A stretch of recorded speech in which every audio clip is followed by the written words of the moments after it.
my most recent company, Dial App Incorporated, and we're based right here in Seattle. So I kind of hope that this video will kind of give an overview of what the presentation that I have to offer and sort of the lessons that I've learned and kind of the challenges that I've faced as a student entrepreneur. So if you have any questions at all, please feel free to email me. I'll also send along some important documents and stuff like that, a write-up of sort of what the scope of the discussion and kind of what we want to handle in it. So with that, I'm going to pop over to the presentation and we'll just begin. Well, hi everyone, thanks again. My name is Bill Herling and I am a student entrepreneur. I founded my first company, Eat, a little while back, and I started two other companies, Zudo and Spark, since then. And currently we've learned a lot from those companies, and currently I started my next venture, Dial, which is a social media application that's based here in Seattle. So I want to thank you all for coming, and we can kind of hop over to talk about what I'm going to be talking about today. And so I'm going to be covering Dial, kind of the company I've started and the things that I've learned from the past and kind of how I've been able to shape my approach in starting my most recent company. From there, I'm going to talk kind of about the journey of where it all started and how it's kind of became to where it is today over the last 2 or 3 years. And from there, just the lessons that I've learned in sort of the failure that I've experienced, but also the successes as well, and how they've kind of shaped the future and kind of the process overall. And so from there, this is Dial right here. So Dial is an app where you capture a burst of 2 to 20 photos, and then you control the speed and direction with your finger. So this is an app that we want to eventually use to change and kind of rebrand marketing on mobile applications forever. And what we want to do is eventually create interactive ads. So imagine you are a fireworks distributor right there, and this is your Dial that you want to share with people. And it's an interactive advertisement that a user controls. And so beyond a still photo, beyond a looping video, this brings direct control of content to users.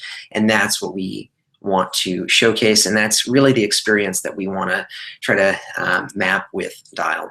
And so here's where it all started. So it started 2 or 3 years ago. I just graduated high school and I was going on a road trip over summer with my friends. We were going from Seattle up here down to California. This is kind of the first time we had ever been to California. And as we were going down there, there were all these social media applications out there. You know, the Instagram, the Snapchat, there's so many of them out there. But I really felt like there was sort of this experience that was lacking, because at the end of the day, you're just kind of scrolling through content. There's no physical connection with a user's content that they've created. And so what we wanted to do was sort of take a step back and sort of how can we apply that to Dial? And so I kind of put that on the back burner. I kind of had this idea on here and I shared it with my friends. You know, how can we make this sort of an experience that goes beyond kind of the current social media applications that are out there? Because there seemed to be sort of this disconnect between kind of the content that I was ultimately viewing. And so from there, you know, we put that on the back burner and I started my first company over that summer. It was called Eat. And so Eat was a mobile menu application. And this was kind of before, you know, the Eat24 or the really even before Yelp was a really big thing. And it was basically a mobile menu. So the vision was you'd walk into a restaurant, you'd sit down and you'd be able to have the menu right there on your phone. You'd be able to see reviews, you'd be able to see pictures, videos, whatever of the food you're about to eat, and then you'd actually order from your phone too. And on top of that, you'd be able to pay. There's no reason that there would have to be a check or a waiter. If you need 2 waters and the waiter's busy, you just simply tap your phone and the waiter is told that you need 2 more waters at your table. And so that was kind of the idea with that. But Eat ran into a huge infrastructure problem because essentially we're trying to sell to businesses. And what we learned here, and again, this is our first one, our first company, was, you know, it's hard when you know, when only a handful of people will adopt sort of this product. And especially when we're going after restaurants that are, you know, small businesses, they really have a steeper challenge, a steeper learning curve in trying to adopt some of this technology. And so it's more difficult to get people on this. On top of that, you know, when this is your first company, you don't have a huge brand name behind you or huge resources behind you, you know, they might not be as willing to take the challenge to adopt your product. And so we ran into some big problems in trying to get these businesses to sort of jump on with what we were trying to do.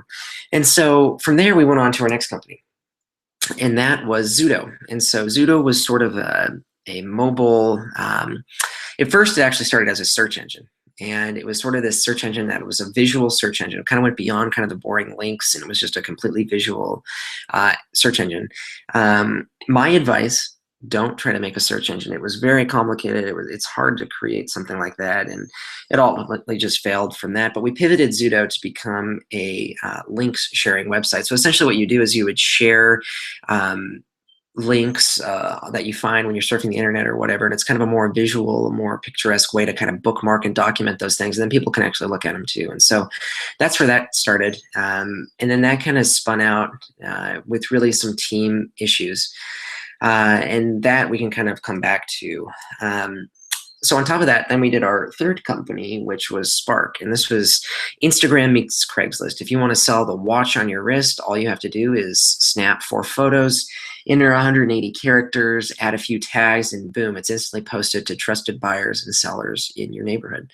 And so this kind of came out of experience. And this was kind of the idea that we really wanted to change something. The problem, at least, came out of our own experience. And one of the founders was he was buying something off of Craigslist, and they were robbed at gunpoint. And so it was kind of this weird, kind of this strange, kind of this scary thing where it really seems like Craigslist is not the best solution out there, and it seems like there can be something better. And so we wanted to create this sort of this trusted marketplace, essentially, as you see, a marketplace for everyone. And so there was kind of, there would be user profiles, there's, reviews on people, so you could make sure that you're buying or you're working with someone at least that you can trust. And so from there, Spark ran into some problems because it was getting close to getting money, and there was financing, and we had, all the legal incorporation, all that stuff that we needed. But again, it kind of fell apart because there was sort of this strange team dynamic. And it's hard to find the right team, especially when you have a product that you want to move quickly with.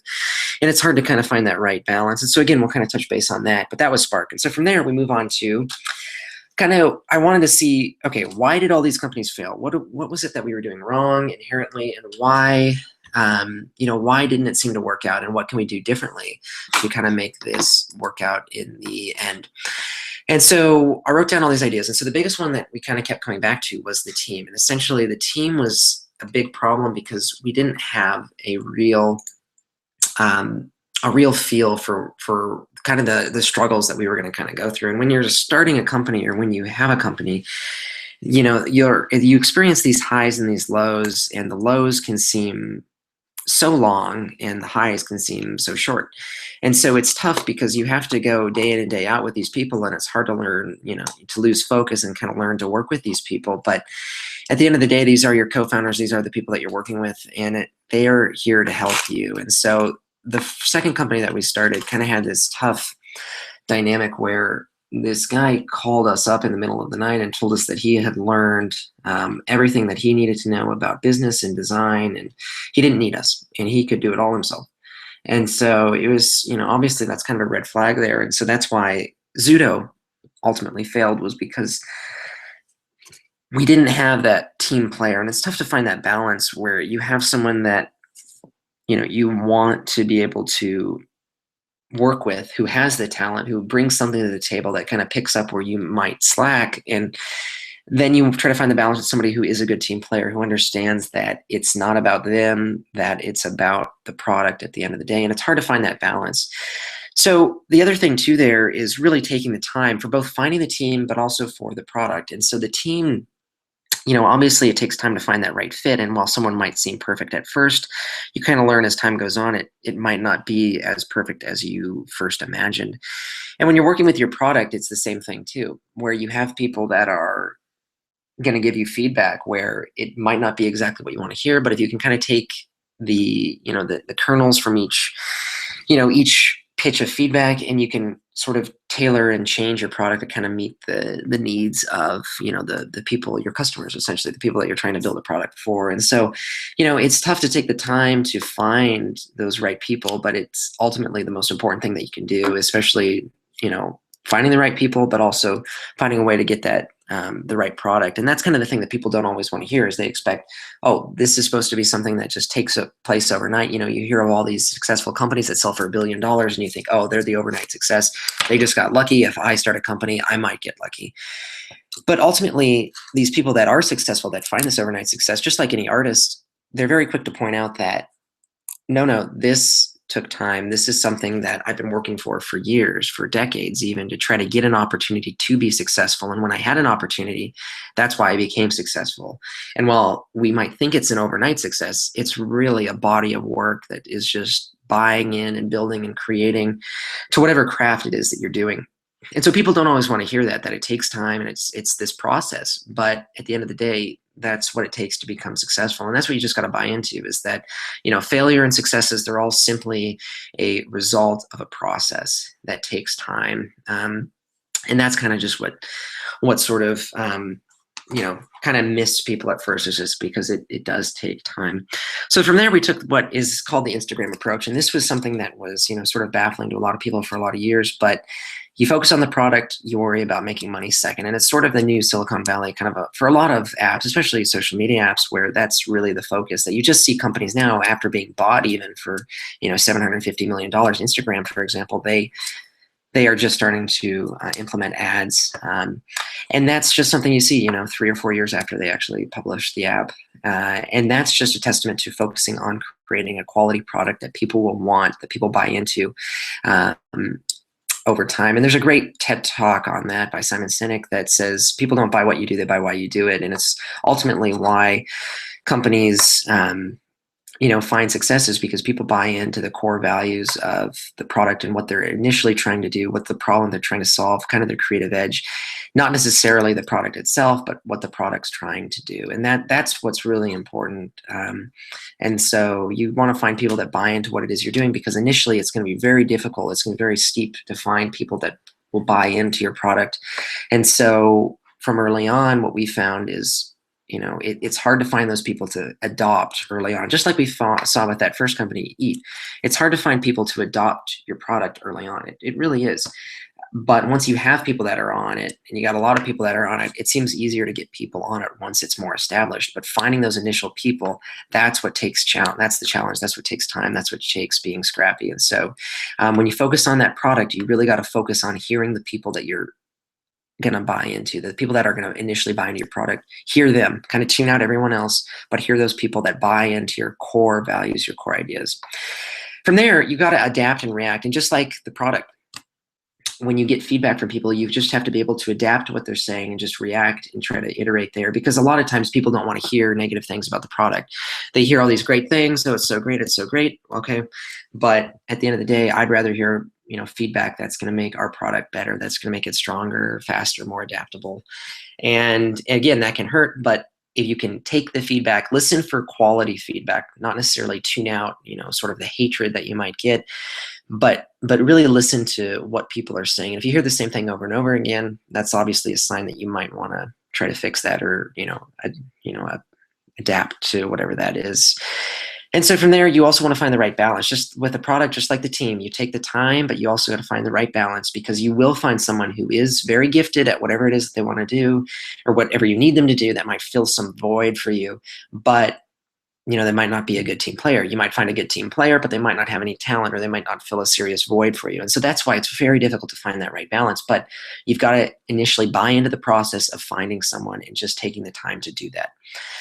And then we also kind of talk about this Silicon Valley mystique, where there's this idea that, you have to be successful, or if you want to be successful, you have to be in Silicon Valley. And that's not necessarily true for a large degree. If you have a product and a great team, it really doesn't matter where you are. There's a lot of resources in Silicon Valley for sure. And it's definitely an area that is sort of this hotbed for talent and design and innovation. But you can really innovate anywhere as long as you have a good product and the right team. So don't think just because you're not there that you can't be successful. You can be successful really anywhere. It just depends on focusing on that product and focusing on building the right team around you. So here's our current team. This is the Dial team. We're going to transition back to Dial. This is on the far left. That's Spencer. He's the old guy on the team. He's 32.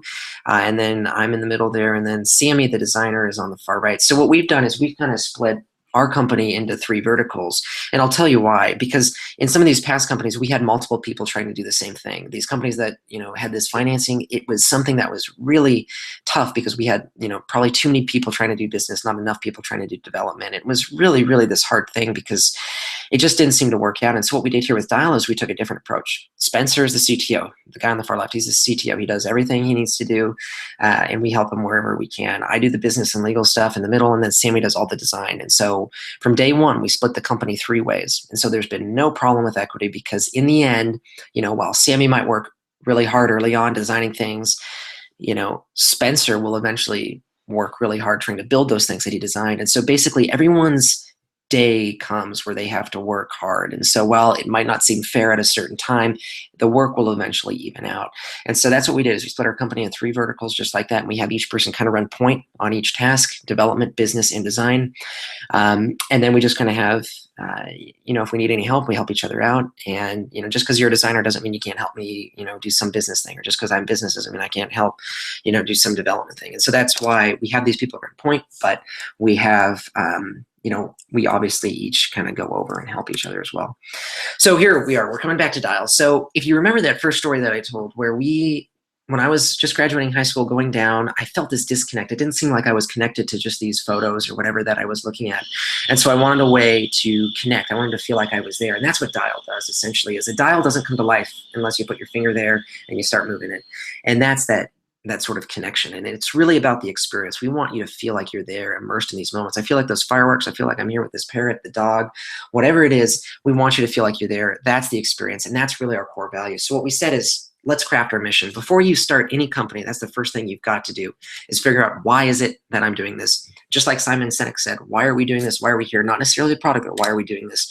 We've got to be able to find these people who are going to buy into just this right here, why we're doing it. Not necessarily Dial, because those people will come once we get these core users. And these core users come from our core values, which we're crafting here. And so we wanted to go beyond this still photo, beyond this sleeping video. We want to feel immersed in these moments. And that's what we really wanted to focus on, is the experience. That's what was lacking, is that there's not this, there's not just this sort of this scroll between seeing sort of these artificial, superficial photos and these comments and, all these hashtags and all that stuff. Dial's more about telling a story, telling a scene, painting a picture, making you feel like you are there. That's what we wanted to do. And so we want to change the way that you experience moments, the way you interact with them. And that's really our core vision for Dial, is just finding people that buy into changing the experience of a user.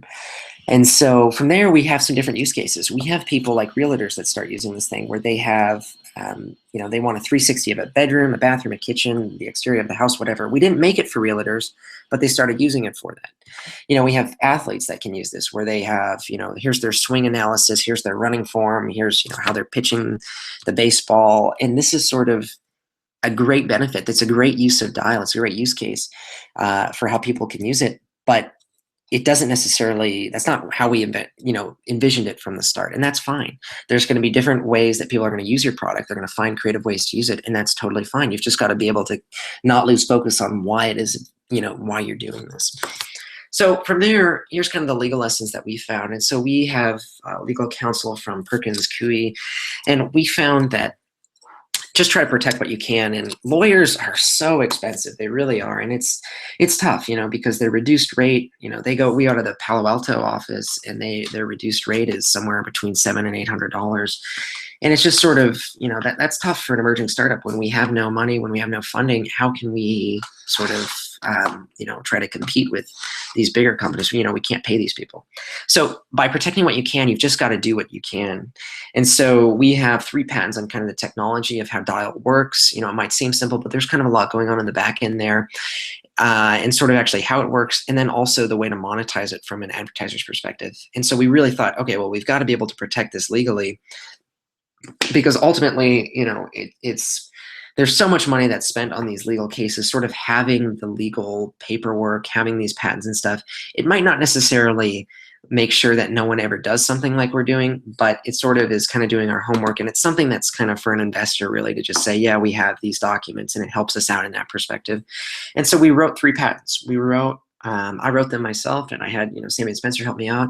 And then we just sort of sent them to the lawyers and had them review it. It still cost, many thousands of dollars, but it was a lot cheaper than if we would have had them write it. And so you just kind of got to get scrappy. And I had no idea how to write a patent. I just Googled it. I just read a bunch of patent searches, on the Google patent search. I just read a bunch of patents and just kind of saw how they did it. And it was just it was kind of a unique experience because, like I said, I had no idea how to do it, but I had to find a way to get it done because we couldn't afford it otherwise. And we had to find a way to make sure that it did happen so we can kind of show this to investors and sort of external stakeholders and stuff like that. And then on top of that too, it's a Delaware C Corp, simply just for sort of the tax purposes and kind of the structure of the company. And sort of how we have kind of a board that kind of advises us, but they do have very serious legal power. And then we just have the three of us that sort of split it three ways, and just kind of go from there. So then here's kind of the search for funding. And so like I said, we worked on a Project Spark that, had this financing, but you got to understand that just because you have money doesn't mean you're going to be successful. And, there's this startling statistic that there's some, 80% or something like that, the companies that fail, maybe even higher than that. But really what it ultimately comes down to is understand the needs of your company. Dial, we have never taken any money. We simply have done this all out of our own pocket. We worked at Whole Foods down in Redwood City, California. Sammy worked in the produce department. I worked in bag and groceries up front. And that's just what we did. That's how we made our money. That's how we lived. And it really just starts with kind of the needs of our organization. And we realized, we don't need money because we have three talented guys that, believe in this product and kind of have the means to achieve what it is that we want to do. So we don't need to necessarily take money at this point. And obviously, the longer that you can hold off on taking money means the longer you can hold on to your equity. And just the longer you can do that kind of gives you more round, because we went to some of these other people and we pitched, the idea, and we had these offers and we thought, they were taking these ridiculous amounts of equity because they could, because we didn't have a whole lot of, we were still in very, very early beta, and we had, these products, and I was pitching all these, I would just like show up at these, there's like some VC meeting in San Francisco or something. I just showed up, and I tried to, pitch these people, and, we got people that liked it, but they ultimately said, you're not going to be able to find a better deal than this, and they were taking this this really high amount of equity. And so Sammy Spencer and I just kind of said, well, I don't think we really need this right now. We can do this on our own. We need to be able to hold off as long as we can to give us more power so we can pick and choose who we take money from, because the last thing you want to do is be in a situation kind of like we were with our previous company where we just needed to take money because we were bleeding so much. We couldn't keep doing it all on ourselves. We needed help.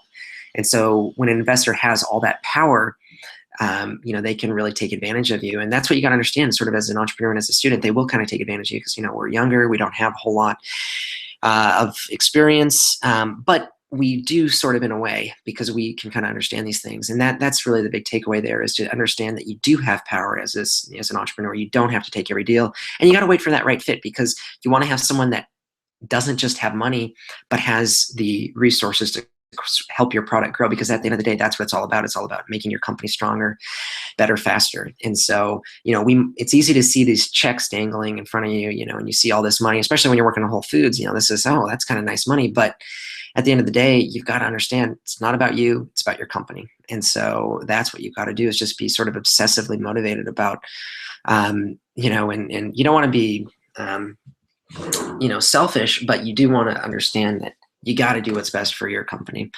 And so obviously the other thing there too is they always want to know what you're doing differently. What is this industry gap? And so with Dial, when we're going around and pitching, they're like, yeah, that's cool. But at the end of the day, most of them don't care unless you have a lot of users. And that's really it. You got to understand their bottom line. You got to understand your audience. Just like you're pitching your product, you kind of got to adapt and change your approach just for those people. And same thing with an investor. You want to learn everything you can about them. And before we would go in and talk to an investor, we just try to learn everything we can about them. What their daily routine is. Their favorite sports teams, to companies they've invested in the past, to kind of what they look for. And you just want to understand that when you're going in, because you don't want to waste their time. That's the biggest thing, especially as a student. You might have a great idea, but it's nice now in this day and age where they will listen to students, where maybe 10, even 5 years ago they wouldn't necessarily have listened to young people. Now they understand, a 14-year-old kid can have a great idea in $1 billion product. That's why they really they don't really ask how old you are, and I've sort of found that, which is nice. But you got to understand too, they do understand you're new and you're kind of a rookie, so you've got to just always kind of wait for that right person, but understand too what an investor is always looking for. So here's our user acquisition model. This is a really important part too, in whatever product it is that you're trying to do. So you've got to find these people that are buying into what you're selling. This is kind of one of the big themes here. It's this process where you have to be able to take the time to find the right fit of, just like your team, just like your product, you've got to find the right fit for your consumers, the people that are going to use your product. And you've got to find those early adopters who are going to buy into exactly what you're selling. With Dial, it's the experience. It's about having you feel connected to those moments, have you feel immersed in these moments. And that's what it's about. Beyond that, you want to find a way to constantly engage them. And nobody likes these emails that, you keep sending. We've had people that unsubscribe because we learned that early on, as we just have when we were sending. We want to keep people updated. We might have some hiccup in development or something that might take us longer, but at the end of the day, we want to keep people engaged and kind of remind you, hey, we're still here, Dial's still here. And you've just kind of got to find a way around that. And so what we did is we just started a blog. And this is just kind of an easy way where we don't have to say, happy June, here's what we're doing today. We don't have to constantly kind of annoy people with stuff they might not be interested in, but we might be able to find something that they are interested in and kind of add value to them. And so, that's kind of the whole thing here is, we have this blog where we talk about design development, management, whatever. And it's not necessarily something that necessarily helps building our product, but in a way it does, because it with us in ways that maybe they might not feel greatly connected to Dial, but they might feel something that we're doing here. They might understand something that we're trying to say here. And so that's what we just got to do, is you've got to be able to find a way to constantly engage with your users without directly, showcasing your product. So from there, you've got to understand your ultimate goal here. You've got to find a way to make money. And so that's really the only thing that, investors care about. It starts with users. That's the first thing they only care about for a social app, at least, or for really any app. They just care about the number of users or who's using it. And then sort of, how are you going to make money off of this? And so what we want to do with Dial, our take is we want to reinvent the mobile ad. We want to go beyond, like we have talked about, beyond these still photos, beyond these sleeping videos. Imagine a runner showcasing a new shoe, a car racing around a track, or like an airplane flying overhead. These are all kind of these imaginative sort of ways where we can kind of have these interactive advertisements, because users hate mobile ads. It's a banner ad, a video, a picture. I mean, it's clearly an advertisement. But with Dial, we have no difference between the content a user creates and the content an advertiser creates. And that's what we really focus on. And that's what we try to showcase, is that, it's about this interaction. And we can offer sort of on the back end all these kind of analytics to show advertisers, okay, well, people are really interacting here, they're not really interacting here. And we can put links on them. We can say, hey, click here for, the real estate, whatever. And that's kind of the way that we can kind of make money on that too. And so that's what we have protected is, the cost per interaction, essentially the traversing percentage and these outbounding links. But ultimately, you've got to be open in your business model. And, just like you got to be open with how people are going to use your product. We have realtors that use it. We have athletes that use Dial, and we didn't build our product for them, but now we've got to try to find a way to eventually, because they're gaining from our product. Well, we want to gain from their using our product, and so we're trying to be open to those business models, because it's always adapting, it's always changing, and so. That's really what you've got to understand, is that just like your product, you're always constantly adapting, you're constantly iterating to meet the demands of a user. You're doing the same thing with your business model, because people are going to be using it in different ways than you expect. All right, so here's kind of the thing too. So how do you do this? Or how does this all start? How can I become an entrepreneur? Well, the cool thing as a student, the really, really unique thing is that at the age that we're at, it's this amazing opportunity, because you are young enough, you're not committed, you don't have, huge financial burdens yet, you don't have sort of these huge responsibilities yet that you have as an adult. It's sort of full of opportunity, rife with possibility, essentially. And that's really the thing, is that you have, as a student, you have all these resources around you. You have all these schools, you have all these different departments, and you have all these students who are willing to give you feedback as a student. And that's why, while you're in college, start a company. Just try it. Why not? It's going to give you some great experience too, as you sort of brand yourself, working into the, the real world, as you sort of market yourself. If something doesn't work out, so what? You got some great experience. And that's why I really encourage young people to start companies in college. It's the perfect time to do it. And so there's kind of this idea that I'm just waiting. I just got to wait for the right product, because it'll come to me. And that's not necessarily true. These great products don't necessarily come from, the first swing of the bat. They come from multiple iterations. And that's the thing. It's a process. I've failed with, these 3 companies, Eat, Pseudo, Spark, that we started before. And that's what I realized, is that it's fine to fail because you're learning, you just keep improving. And, eat is a lot different than dial is today, the way we run it, because I've learned so much in the experience in between. You've just got to start these things, start companies, start products, start organizations, because you learn along the way. No one really understands what they're doing. It's just this process of constantly iterating and adapting. The successes and the failures that we'll find are really just results of an overall process that you buy into. And that's the process that starts now. And just like we talked about these overnight successes, they don't necessarily happen overnight. They're really an opportunity that's given to someone who's worked very, very hard their entire life, and they bought into their product or their process, and they've just been sort of waiting for an opportunity, and that's why they seized it. So that's why jump in head first. It's this amazing opportunity right now in college. You have great resources. You have this limited responsibility, and you're going to learn a lot. And even if you don't want to, do your own business, for the rest of your life, it still gives you a great outlook and a kind of an understanding of how your organization, when you move into the big world, when you move into the corporate world, you'll understand sort of how that operates because you've run your own business. You kind of understand that. So from that, you kind of go to this passion wall, because you're going to get this really, really great idea. You're going to get super excited, and then you're going to kind of hit this wall. And that's what we call it. It's kind of this passion wall where you tell your friends, your family, your mom, your dad, they love it because they love you, and then you go up to somebody on the street and you say, hey, do you like this product? They might not like it as much. And when you get that feedback, when you kind of get that negative feedback for the first time, it's kind of hard to swallow. And, you just kind of get used to it, but you've got to kind of get used to more of buying into this process where you're going to hit a wall. It's not going to be easy. Your lows are going to be very long and the highs are going to be pretty short, but you do it because it's this process, because you ultimately want to find success in what it is that you're doing.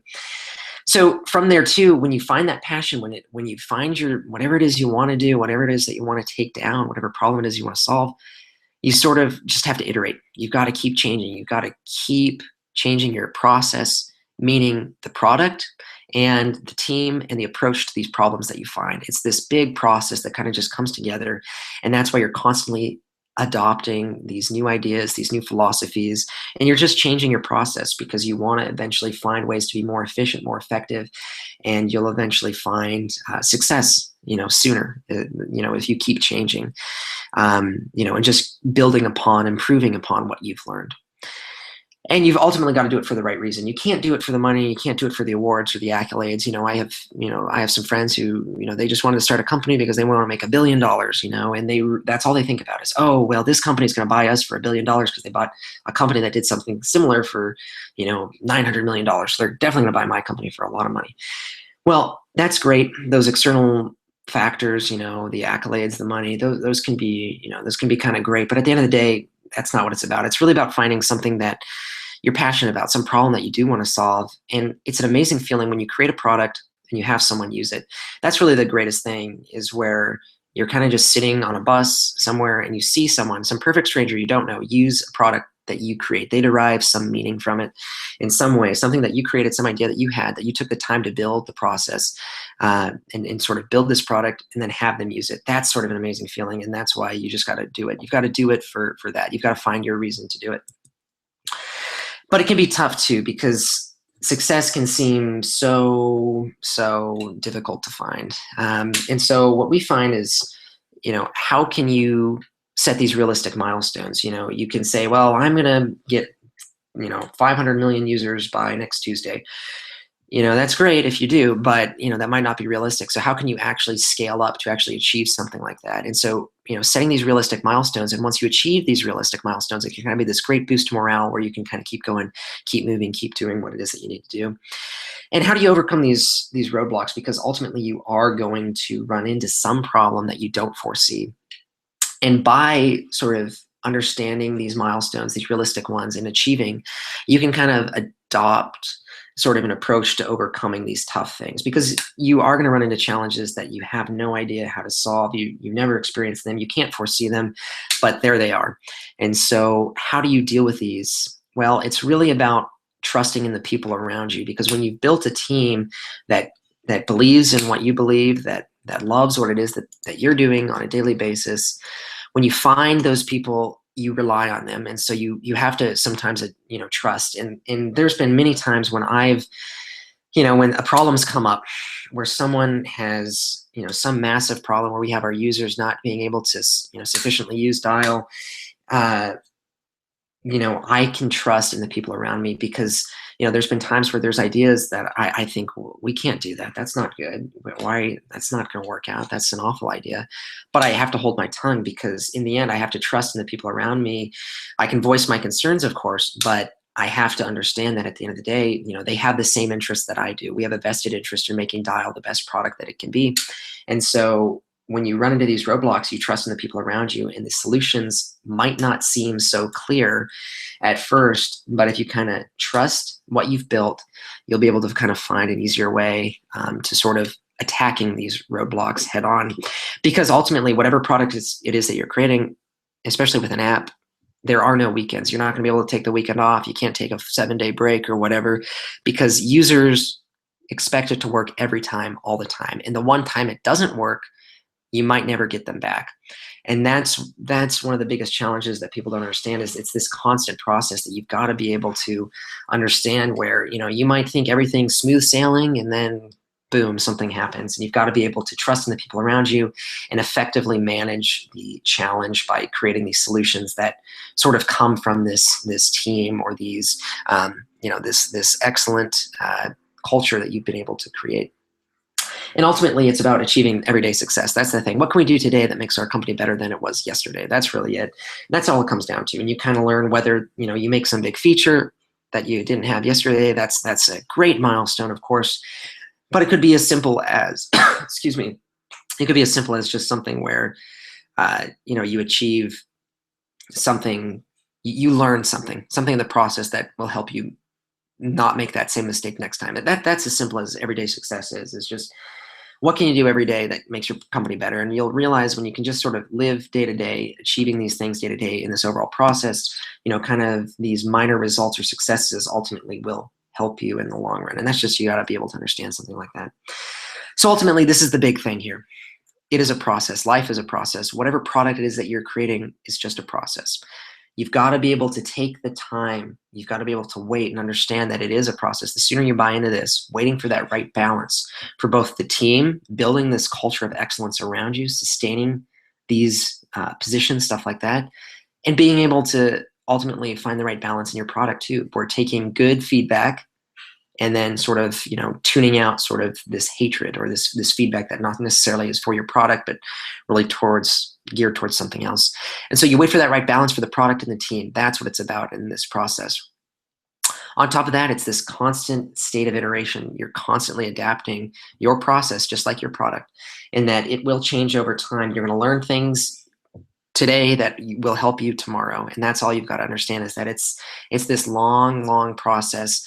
And that's what you buy into, essentially. And that's, again, sometimes people don't always want to hear that, but it's something that really matters, is understanding your process.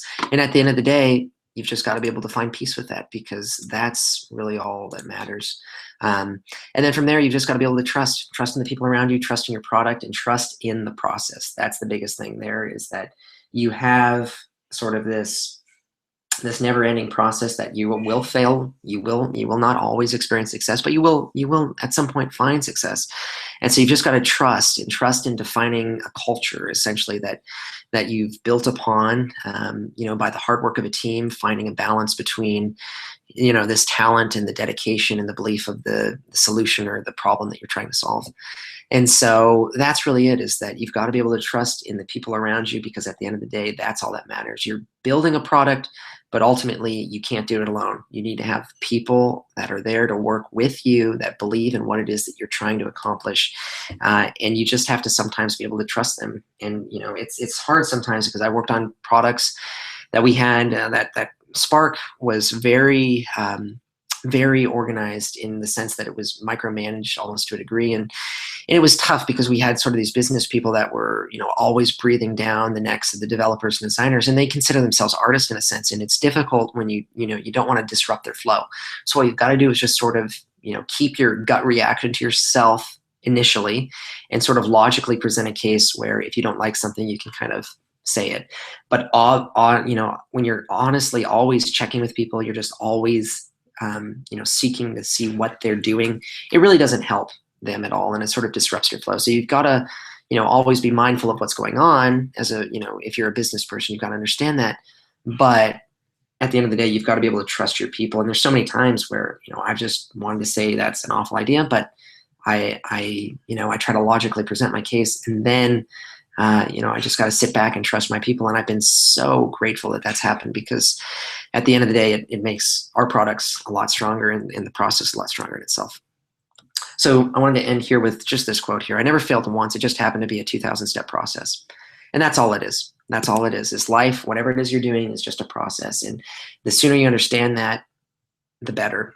We have an amazing opportunity here as student entrepreneurs to sort of learn from experience and be able to present ourselves. We move into the modern world in a different way, and we can kind of brand ourselves as understanding business. And so right now, as a student, this is a perfect time to understand and try to build something. And if you don't have a great idea, don't worry, just start, just go for it, just try it.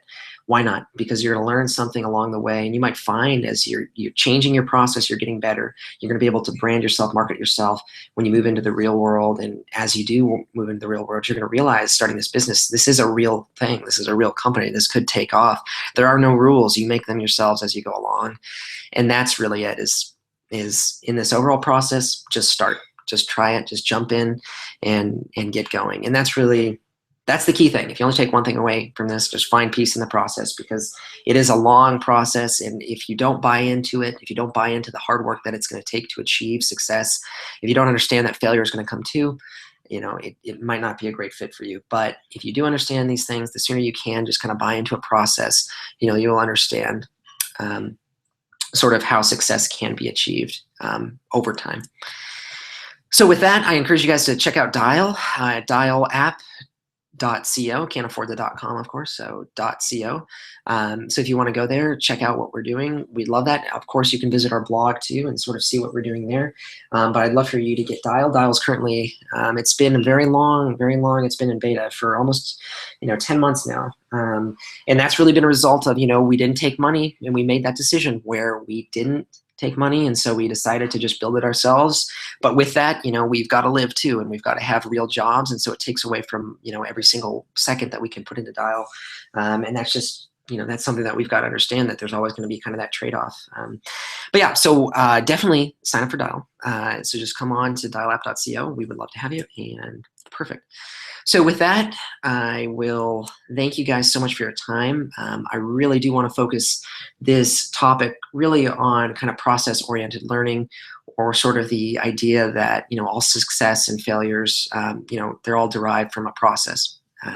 And so that's sort of the thing. But I really am confident that, designing this discussion in a way to inform students of sort of the challenges and the resources, but also the opportunities as students that we have by starting a company, and really the long-term benefits, because there's no time like the present for starting a company, and it's a really amazing opportunity and a great way to learn and sort of define yourself as an adult, and sort of give back to your community and something like that. So with that, I want to thank you guys so much for your time. I'll figure out how to stop this, and please reach out to me at any time. Beyond that, thank you so much. Have a great rest of your day.